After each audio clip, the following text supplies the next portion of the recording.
예.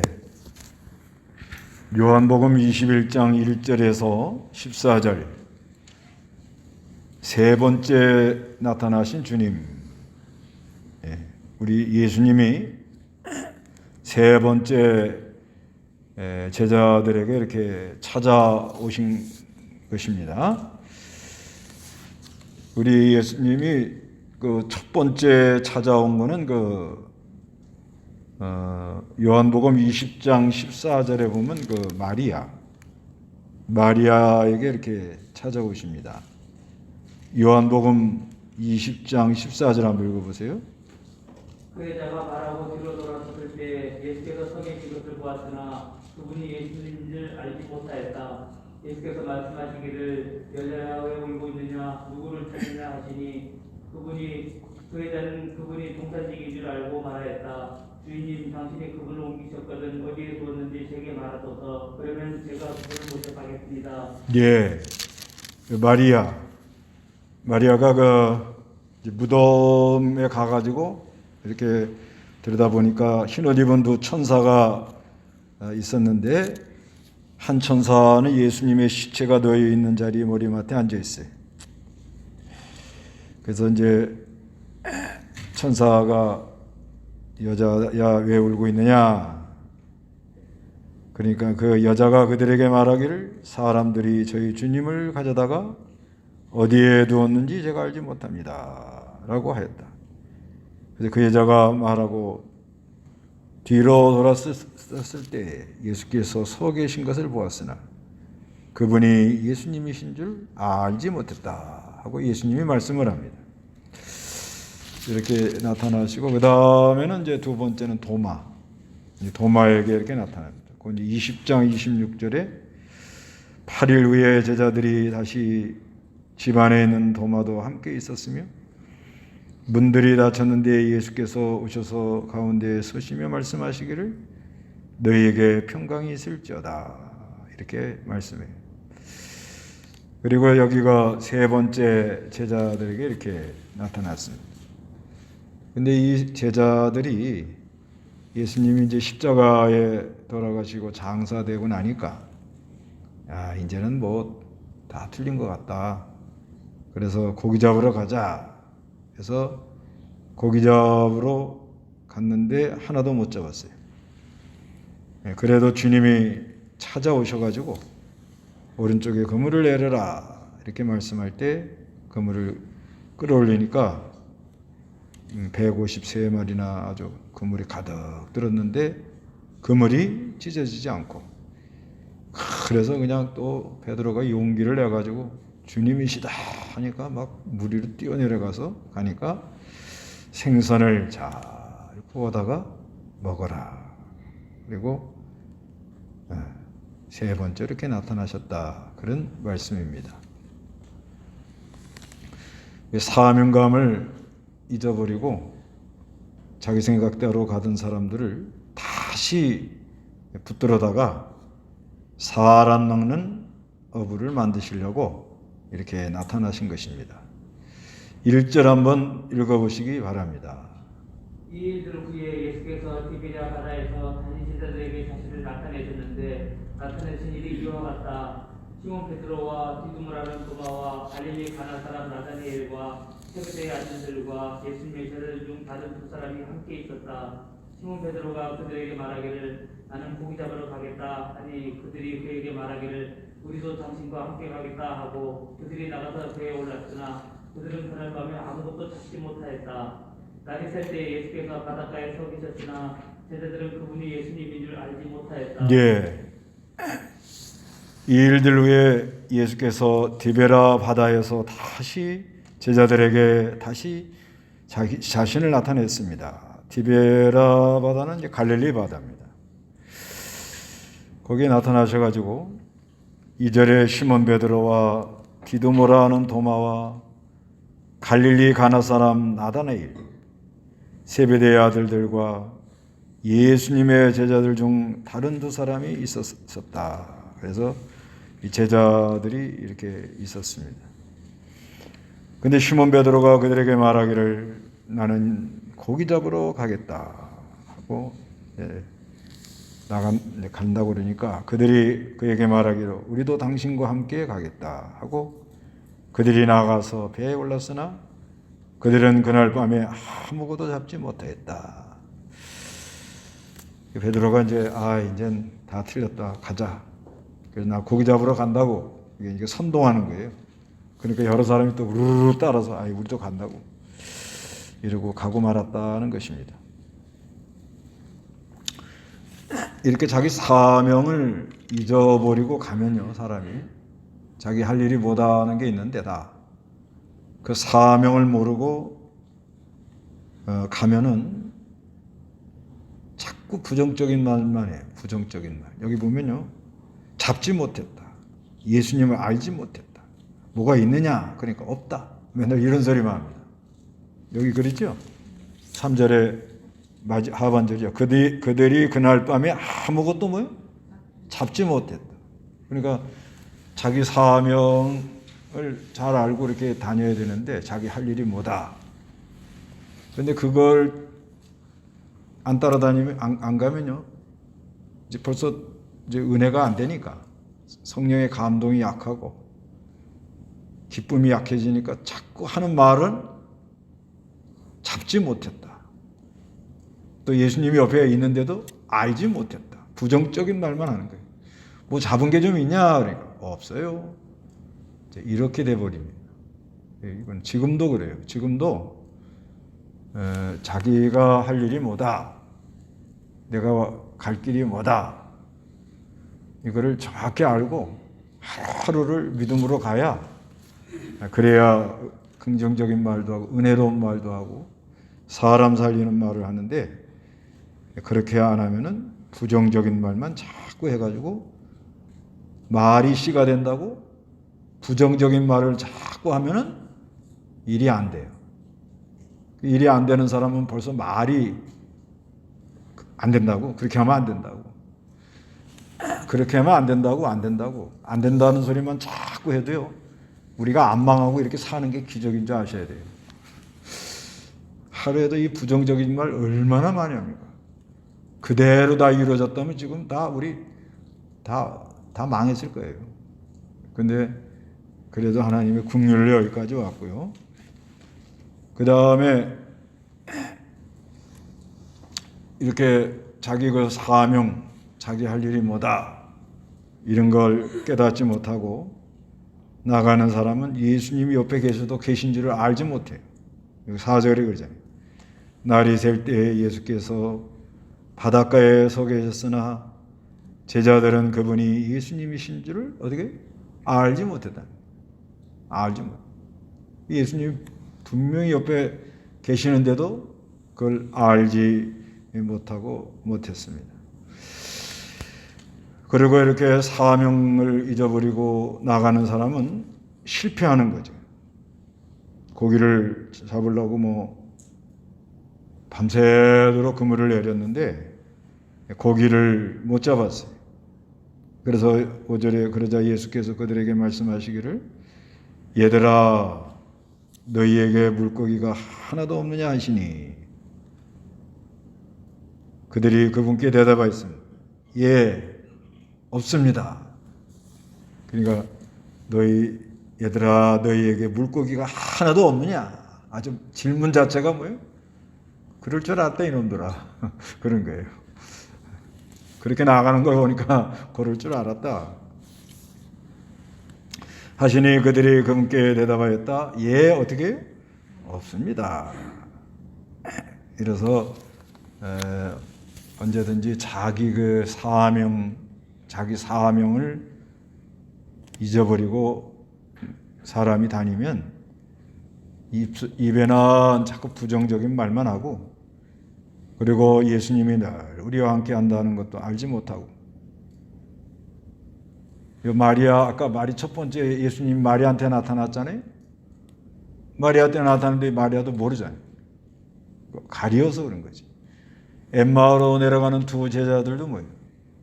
예수님이 동행하고 계시는데도 알지 못했다 이렇게 말씀하고 있습니다. 그래서 하는 일마다 잘 안 돼요. 하는 일마다 자꾸 실패가 일어나고 자꾸 어렵다는 말만 나오고 안 된다는 말만 나오고 그리고 우리가 살아가는데요. 자꾸 힘들다, 어렵다, 없다 이런 말만 하면은 되던 일도 안 됩니다. 사람이 안 붙어요. 만사가 이 사람 관계가 이렇게 원만해 가지고 그 관계 속에서 모든 게 이루어지고 있는데요. 그래도 말 한마디라도 긍정적인 말을 하고 믿음의 말을 하고 희망을 말하고 그러고 나가는 사람들에게 그 사람이 하나님 역사도 있지만은 사람의 마음이 움직인다. 근데 안 된다는 소리만 하는데 아이고 저 사람하고 같이 다니면 망하겠구나. 그래서 슬그머니 안 나타나요. 사람이 안 붙어. 그렇게 되어 있습니다. 그런데 이제 주님이 찾아오셨다는 여기서 이제 주님이 찾아오셨다는 게 이게 큰 은혜인 거예요. 주님이 찾아오셔요. 그래서 언제든지 우리 주님이 이렇게 찾아오시는 게 우리는 다 이 베드로와 제자들처럼 이런 상태로 갑니다. 우리는 다 그렇게 가도록 되어 있는데 주님이 찾아오셔가지고 이 말씀을 합니다. 그러는데 이 주님이 찾아오시는 것은 그 14장 8절 요한복음 14장 8절 빌립이 예수께 말하기를 주님 저에게 아버지를 보여주소서 그러면 저희가 만족하겠습니다 하니 예수께서 그에게 말씀하셨다. 빌립아 내가 이렇게 오랫동안 너희와 함께 있었는데 너는 나를 알지 못하느냐. 나를 본 자는 아버지도 보았는데 어찌하여 너는 말하기를 저에게 아버지를 보여주소서라고 하느냐. 내가 아버지 안에 있고 아버지께서 내 안에 계심을 내가 믿지 않느냐. 내가 너에게 하는 말들은 내 스스로 하는 것이 아니라 아버지께서 내 안에 계시면서 그분의 일들을 하신다.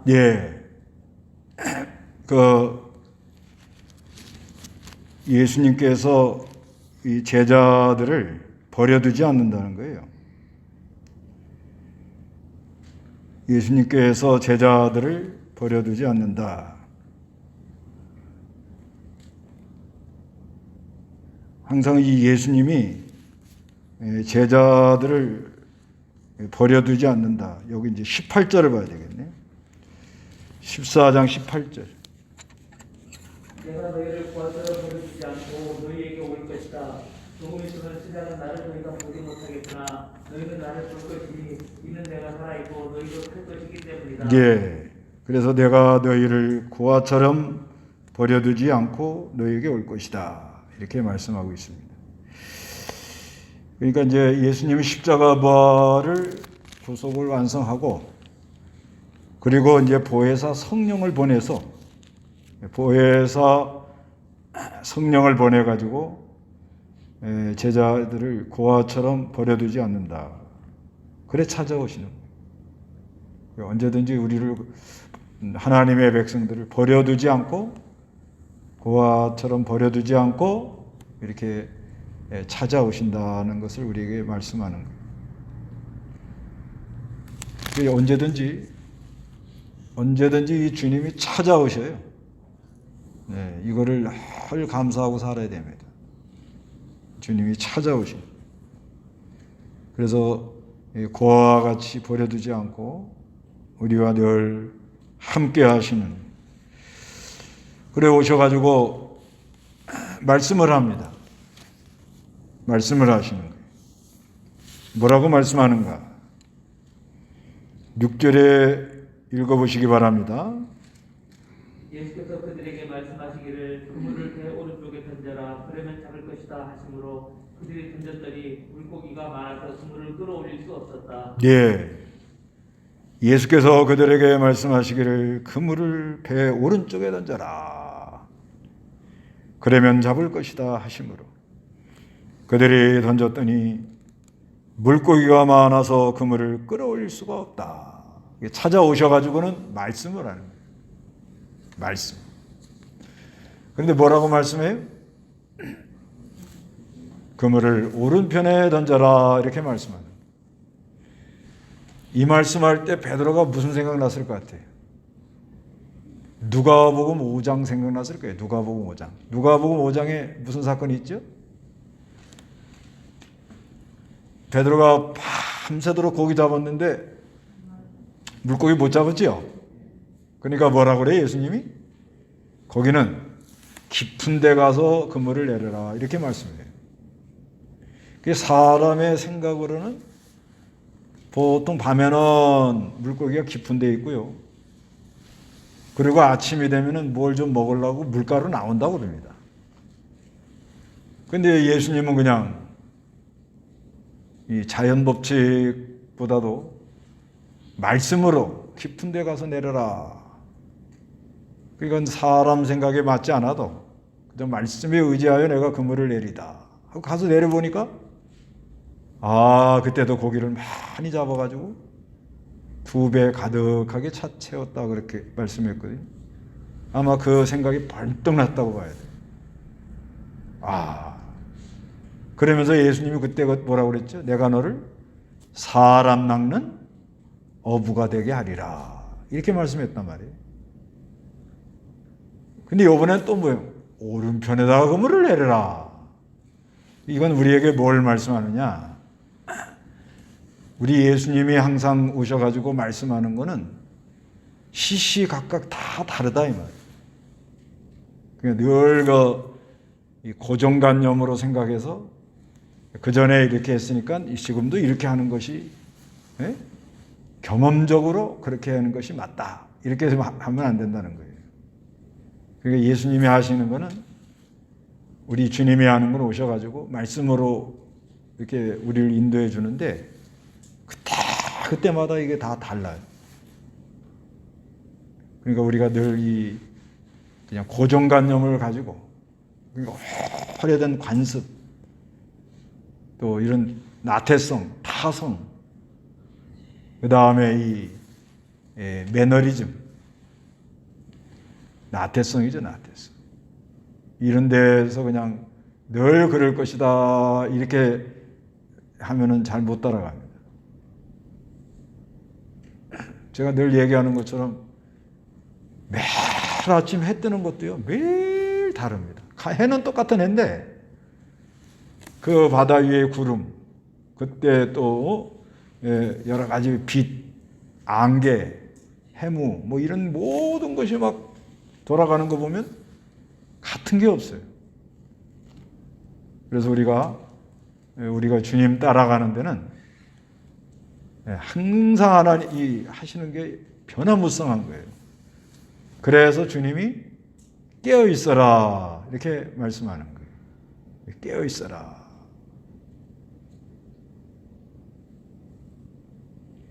그래서 처음에 베드로를 부를 때는 깊은 데 가서 그물을 내려라, 이랬단 말이에요. 그런데 이번에는 오른편에 그물을 내려라, 이렇게 말합니다. 그 베드로가 옛날 생각만 하고 깊은 데로 가가지고 그러니까 그냥 그물을 내려라 하는 소리만 들리고 오른쪽에 그물을 내려라 하는 거는 귀 넘어 들어요. 반은 듣고 반은 안 듣는 수가 많거든요. 그런 이 생각을 하고 있으면은 예수님 잘 못 따라갑니다. 그래서 한국말은 끝까지 들어봐야 된다고 그러잖아요. 끝까지 하나님이 뭐라고 하시는지를 잘 세게 들어가지고 그대로 순종하면 하나님의 역사가 나타난다. 이거를 우리에게 말씀하는. 그래서 이제 성경에다가 이렇게 명문화된 건 뭐 그대로 이제 그 주의를 거룩히 지켜라, 우상제물을 끊어라, 11조를 드려라, 그 기본적인 거는 그대로 따라가고, 그리고 또 가장 큰 계명, 마음도 하고 뜻도 하고 힘을 다해 하나님을 사랑하고 이웃을 내 몸같이 사랑해라. 그건 뭐 아주 큰 계명이지. 그러면서도 우리가 살아나가는 동안에 하나님께서 이렇게 세세하게 인도하는 그런 게 많아요. 근다고 뭐 이리 가라 저리 가라 뭐 무슨 뭐 계시가 오고 막 그런 건 아닌데도 이 하나님의 말씀에 입각해 가지고 성령의 감동을 따라서 지금 이 진행되는 섭리, 이 섭리가 있거든요. 이거를 잘 분별해서 또 여러 가지 데이터를 참고해 가지고 그러면서 하나님을 이렇게 따라가는 거예요. 그렇게 나갈 때 늘 하던 생각으로 고정관념이 탁 틀에 잡혀가지고 그대로 하면 못 따라갑니다. 옛날에는 뭐 이렇게 했는데 뭐 이런 소리는 하고 앉아있는 거예요. 그 스스로 시험 드는 거예요. 우리가 옛날에는 이렇게 했다. 또 옛날에 누구 어떤 어른이 계실 때는 또 이렇게 했다고. 이런 소리나 하는 거예요, 이런 소리. 그래서 예수님 그 안 따라가고 있다는 얘기거든요. 지금 자기가 이 사람이 지금 이 생각이 고착화된 거예요. 고착. 더 이상 생각을 안 하는 거예요. 이게 상당히 이게 문제입니다. 그래서 그 생각을 바꾸려고 지금 코로나가 온 거예요. 코로나 온 것도 보세요. 2000년도 때하고 작년하고 올해하고 또 다르잖아요. 똑같은 코로나라고 그러는데도 어떻게 2000년도 그 초에 그 코로나 그 때하고 그 다음에 2021년 작년이죠. 그때하고 지금하고는 또 양상이 완전히 다르잖아요. 근데 지금 옛날에 이 코로나 우리가 이렇게 했다 그러고 옛날 생각만 하고 앉아서 멍하고 있으면은 어려움 당합니다. 그러니까 빨리 그게 생각을 바꿔가면서 계속 해야 되는데 근데 이제 문제는요. 나이가 들면 뭐예요? 옛날 생각만 하고 앉아 있는 거예요. 이거 머리가 굳어요. 이게 큰 병 중의 병입니다. 나이가 들어도 겉사람은 후패해도 속사람은 어떻게 날로?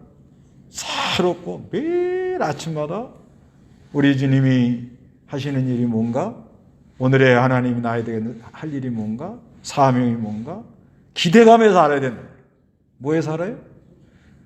기대감. 근데 이제 우리 세대가 그렇죠. 이제 우리 앞으로 우리 젊은 세대는 좀 다르게 살 거예요. 근데 우리 세대는 뭐냐면 붕어빵 세대거든요. 맨날 하는 다람쥐 쳇바퀴 돌듯이 돌고 사는 거예요. 그거를 20년, 30년 그렇게 살았으니 얼마나 힘들게 사는 거예요. 그래도 뭔가 이렇게 뭘 새로운 걸 해볼 수 있는데 자신감도 없고 자본도 없고 뭐 해볼 수도 없고 그러니까요 어쩔 수 없이 어떤 기업이나 이런 데 엮여가지고 수십 년 젖어버린 거예요. 땡 하면 회사 가고 땡 하면 집에 오고 그렇게 산 거 아니에요 우리가요. 그러니까 생각의 변화를 안 하는 거예요. 이게 못 따라가는 거죠. 그래도 여기 이제 연세들이 뭐 어떻게 될지 몰라도 지금 60 조금 넘은 분도 앞으로 20년 더 사셔야 됩니다. 어쩌라고 이거. 얼마 더 살아야 돼요? 20년 더 살아야 됩니다. 20년 앞으로. 그러니까 지금부터 뭘 바꾸시라고 자꾸? 맨날 깊은 데 가서 금을 내려야 돼. 이렇게 고집하면 스스로 시험 들고 골탕 먹어서 안 돼요. 되지도 않고. 그러니까 우리가 소망을 가질 거는 내 생각대로 가도요. 주님이 찾아오신다는 거. 왜 찾아와요? 고아와 같이 버려두지 않는다는 약속 때문에 찾아온다 이 말이에요. 찾아오시니까 찾아오셔서 말씀을 항상 하는데 지금도 말씀하거든요. 지금도 말씀을 하는데 그 하나님의 말씀 내가 지금 할 일이 뭐냐. 남편은 남편으로서 아내는 아내로서 목사는 목사로서 집사는 집사로서 전도인은 전도인으로서 평신도는 평신도로서 내 할 일이 있잖아요.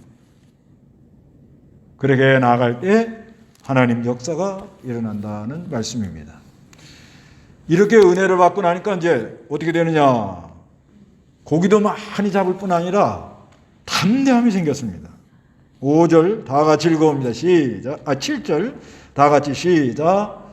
그러자 예수께서 사랑하시는 그 제자가 베드로에게 말하기를 주님이시다 하니 시몬 베드로는 벗고 있다가 주님이시라는 말을 듣고 겉옷을 두른 후에 바다에 뛰어들었다. 그러나 다른 제자들은 육지에서 약 200규빗 정도 떨어져 있지 않는 곳에 있었으므로 작은 배를 타고 물고기가 든 그물을 끌고 왔다. 예. 그러니까 여기 그러자 예수께서 사랑하시는 그 제자 누구죠? 사도 요한입니다. 사도 요한. 그래서 베드로에게 말하기를 주님이시다. 시몬 베드로가 벗고 있다가 그냥 주님이시라는 말을 듣고 겉옷을 두른 후에 바다에 어떻게 해요? 뛰어들었대요. 용기백배한 거예요. 주님이 오셔서 이렇게 은혜를 주시면 담대해지면서 용기가 나옵니다. 그래서 그러나 다른 제자들은 육지에서 약 200규빗, 약 90m입니다. 90m. 떨어져 멀지 않는 곳에 있으므로 작은 배를 타고 물고기가 든 그물을 끌고 왔다. 그래서 9절에 그들이 육지에 올라와 보니 숯불이 피워져 있었고 그 위에 생선과 빵이 놓여져 있었다. 그러니까 고아와 같이 버려두지 않으시려고 다 먹을 걸 또 어떻게 준비해가지고 이렇게 기다리고 계셨더라 이 말이에요. 믿으세요? 걱정 없습니다. 걱정 없다고. 10절에 예수께서 그들에게 말씀하시기를 너희가 지금 잡은 생선을 좀 가져오너라 하시고 시몬 베드로가 올라가서 그물을 육지로 끌어올리니 그 안에 큰 물고기가 153마리나 들어있었다. 물고기가 그렇게 많았으나 그물이 찢어지지 않았다. 이거는 하나님의 말씀을 순종해서 되어진 일은 안 될 것 같아도 되더라. 그런 말이에요. 터져나갈 것 같은데 누가 붙들고 있어요? 물고기 153마리가 그 그물 안에 갇혀가지고 야 나가자 튀자 도망가자. 그래도 찢어지지 않고 그 안에 있더라 이 말이에요. 그래서 12절에 읽어보시기 바랍니다. 예수께서 그들에게 말씀하시기를 와서 아침을 먹으라 하시니 제자들 중 아무도 그분께 당신은 누구십니까? 라고 묻는 자가 없었으니 이는 제자들이 주님이신 줄 알았기 때문이다. 예수께서 오셔서 빵을 집어 그들에게 주시고 생선도 저와 같이 하셨다. 예, 그래서 예수께서 그들에게 말씀하시기를 와서 아침을 먹어라 이렇게 말씀합니다. 어떤 분이 뭐 아침은 간단히 먹고 그 전에 이제 요즘은 또 좀 줄여서 하루 한 끼 먹기 운동 많이 했잖아요. 그러니까 이 성경 들으라 예수님이 아침 먹으라고 그랬다고 그러더라고. 뭐 아침을 먹든 점심을 먹든 뭐 잡수시는 거는 자기 건강 상태에 맞춰서 잘 잡수면 좋아요. 근데 중요한 거는 뭐예요? 우리를 고아와 같이 버려두지 아니하고 아침 준비해가지고 아침 먹어라 이렇게 빵까지 주시는 생선도 주고요. 생선도 주시고 뭐도 줘요? 빵도 이렇게 주시는 우리 주님이시다는 것입니다. 그래서 이것은 예수께서 죽은 자들 가운데서 살아나신 후에 제자들에게 세 번째로 나타나신 것이다 이렇게 말씀합니다. 어느 시대나 주님이 찾아오셔가지고 그래서 이렇게 찾아오신 목적은 뭐냐? 이제 그 사명을 잊어버리고 지금 고기 잡으러 간 사람들을 이제 불러다가 이제 요 뒤에 보면 사도행전에 뭐가 나오죠? 보혜사 성령이 나오죠. 그래서 이제 요한복음에서는 이제 보혜사 성령을 보낸다 하고 계속 말씀을 했는데 그 보혜사 성령님이 이제는 십자가 부활을 깨닫도록 그렇게 역사를 합니다. 그렇게 역사를 하는데 그런데 나가서 심부름할 사람들이 있잖아요. 필요하지요. 그래서 예수님께서 제자들을 길러놨는데 그 제자들이 뭐예요? 자기 사명감을 잃어버리고 뭘 잡으러 갔다고요? 고기를 잡으러 갔더라고요. 그래서 이제 이 사도행전에 이 보혜사 성령님을 통해서 보혜사 성령이 오셔가지고 이제 교회를 세워야 되는데 하나님 나라를 세워나가야 되는데 그 제자들이 그 사명감을 잃어버리고 나간 거예요. 그래서 이렇게 찾아오셔가지고 이들을 이제 사람 낚는 어부라는 이 말씀을 다시 생각나게 하셔서 다시 이렇게 일꾼으로 삼으시려고 지금 그렇게 하시는 것입니다. 그래서 언제든지 우리가 언제든지 그렇죠? 우리의 이 구속, 우리 구원을 성부 하나님, 성자 하나님, 성령 하나님, 삼위 하나님이 평화의 은원에 의하여 이렇게 다 계획을 하셔가지고 성부 하나님이 성자 하나님을 보내서 왔다. 특히 요한복음에는 그런 말씀이 많이 나와요. 보내서 왔다. 보내서. 예수님이 보내서 오셨다 이렇게 말씀을 해요.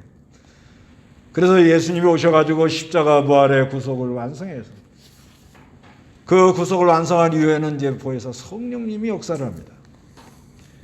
그래서 보혜사 성령님이 역사를 해서 하나님의 백성들을 다 불러 모으시는데 누가 가서 전할 거냐 이거예요.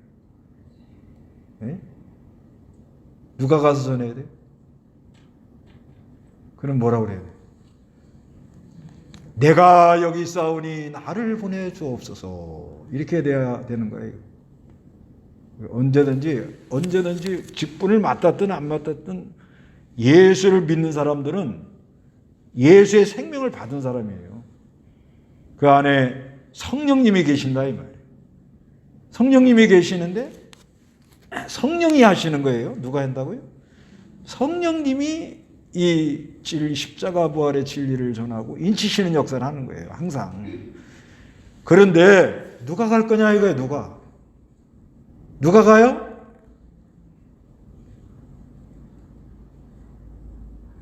이거 어떻게 하는 거예요? 다 고기 잡으러 가신 거 이거 어떻게 된 거예요? 누가 갈 거예요? 누가 가요? 목사가 가요? 그렇죠. 보통 생각하기에 뭐예요? 교회 이 목사님이나 뭐 전도인이나 전도하는 거지 뭐 우리는 뭐 그렇지 않아요.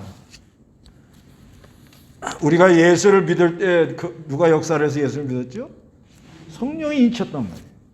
성령이 너는 하나님의 자녀다. 그래서 이제 그 안에 누가 계세요? 성령님이 계시는 거예요. 성령님이 계시는데 그 성령님께서 계속 인치는 역사를 지금 해나가고 있다는 거죠. 근데 누굴 통해서 해? 그렇죠? 항상 나를 통해서 한다 이렇게 믿어야 되는 거예요. 항상 목사님을 통해서 한다. 선교사를 통해서 한다. 또 뭐 아무개 집사님이 열심히 특심하니까 전도 집사를 통해서 한다. 뭐 이게 아니고 항상 이 예수가 이제 십자가 부활의 구속을 완성해 가지고 이제 이 진리를 성취한 이후에 성령님이 이제 역사를 하거든요. 성령님이 지금도 우리 안에 이렇게 역사를 하는데 그 역사하는 데 있어서 누굴 통해서 하느냐? 누굴 통해서 해요? 얼른 대답이 나와야 돼요. 이게 나와야 이게 은혜가 되지. 누굴 통해서 한다고요? 간질간질하죠. 그래도요 다 돼가지고 하는 사람이 없어요. 목사는 뭐 다 됐나요? 다 돼갖고 하는 사람이 없고 성령이 내 안에 계신 걸 일단 믿고 성령님은 계신 건 확실해요? 뭘 보고 알아요? 주여 하는 거 보니까 있잖아요. 계시죠? 그러면 그분이 하는 일이 있다는 거예요. 누굴 통해서? 나를 통해서. 그거 하는 거예요. 어렵게 생각하지 말라고. 나를 통해서 하는 게 있다고요. 나를 통해서 하는 일을 하면 하나님이 고기도 작게 해주시고요. 담대함도 생기고요. 네? 아침 준비해 갖고서는요.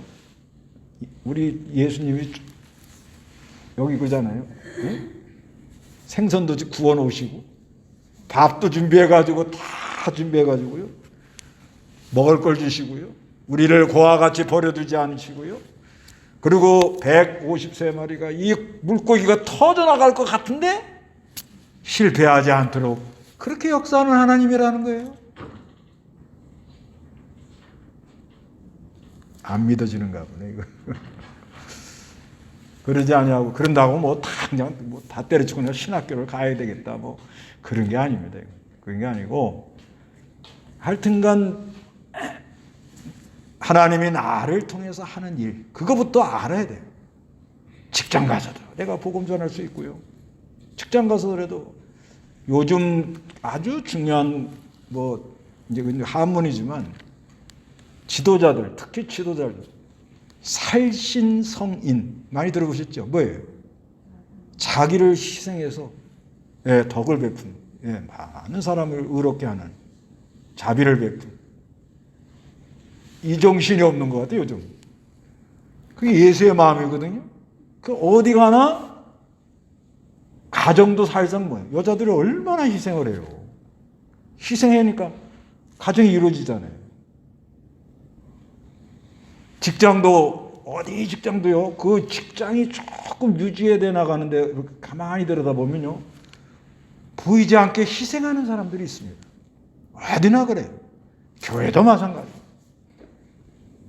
그래서 언제나 보혜사 성령님이 누구 안에 계세요? 내 안에 계는데 이걸 이제 전해야 되는데 사람 낳는 어부들이 돼야 되겠는데 누굴 통해서 하겠냐 이거예요. 나를 통해서 하실 걸 믿습니다 하고 믿음으로 나가는 자들에게는 먹을 것도 주시고 담대함도 주시고 부족하지 않게 주시고 실패할 것 같지만 실패하지 않게 하는 그런 은혜가 있다는 말씀입니다. 다 같이 기도하겠습니다.